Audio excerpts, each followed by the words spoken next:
In this video, we're going to investigate how one reflects a function about the y-axis.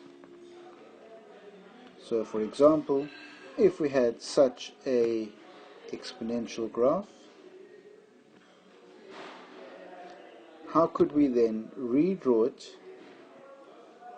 such that it was reflected around the y-axis?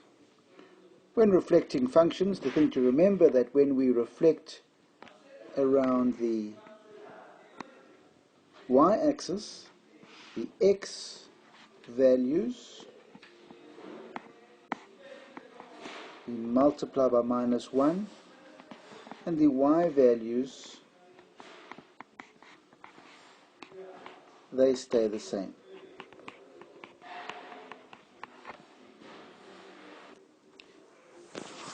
Here we have the function y equal to 3x plotted on our Cartesian coordinate system, and what we're going to do now is we're going to plot its reflection around the y-axis. As I said on the previous page, we go and rotate, we're going to reflect, each point. When we do so, what we said is that the y value stays the same. So that will still be a third. But the x value, we multiply by -1. So -1 to multiply by -1 becomes 1. There, because our x value is 0, that doesn't change. And of course over here, we will have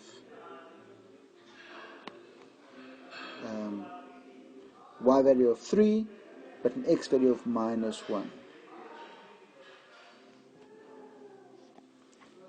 So then the blue graph would be a rotation, a reflection of the y equal to 3x function around the y-axis.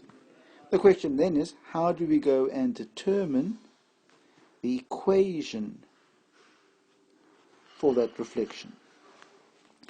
We know that from our maths knowledge, our q value is the horizontal asymptote for this graph, and we know that the graph approaches but never touches the x-axis, so that's y equal to 0. So from the graph,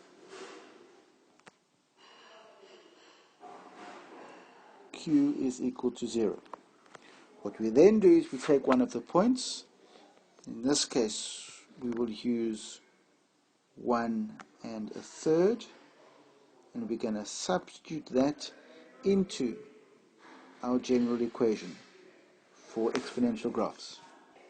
So what we then find is that a is equal to 1/3, and the equation of our reflected graph is y equal to 1/3 to the power of x plus 0. In this section, we're going to look at how we rotate a function such as that parabola around the x-axis. In this case, what happens is if we have a point, say in this case 2, 9, as we rotate the function, we will have exactly the same x value, but the y value will be negated. So now if we want to find the equation of our reflected graph, we also note that, of course,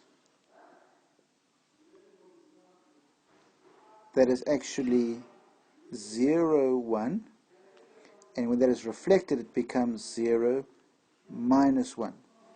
So what we do is we use our general equation, y is equal to ax squared plus q, and from the graph we know that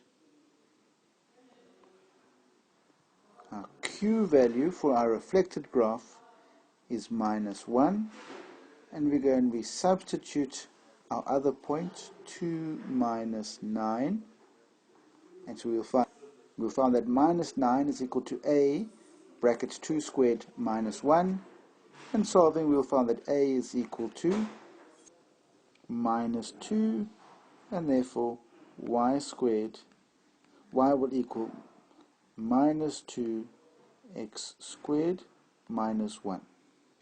Here is an example for you to do. What would that red line look like, and what would its equation be if it were reflected about the y-axis and about the x-axis? So in this case we would again rotate that point. In this case the y value stays the same, but the x becomes minus 1 and the y-intercept remains the same. So we use our general equation. Q is equal to 2 from the graph, and we go and substitute minus 1 a third, and we get 3 is equal to a multiplied by minus 1 plus 2, and if you solve that equation you'll find that a is equal to minus 1. Therefore our straight line will be y is equal to minus x plus 2. In this case we're rotating around the x-axis, so in this case the x value stays the same, but the y value becomes a negative. And of course there, what happens is that the x value stays the same, so x equal to 0 stays the same, but the y value becomes negative 2.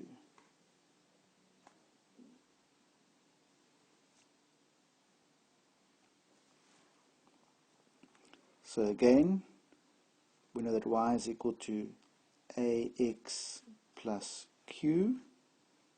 Q in this case is equal to minus 2, and we go and substitute 1 minus 3.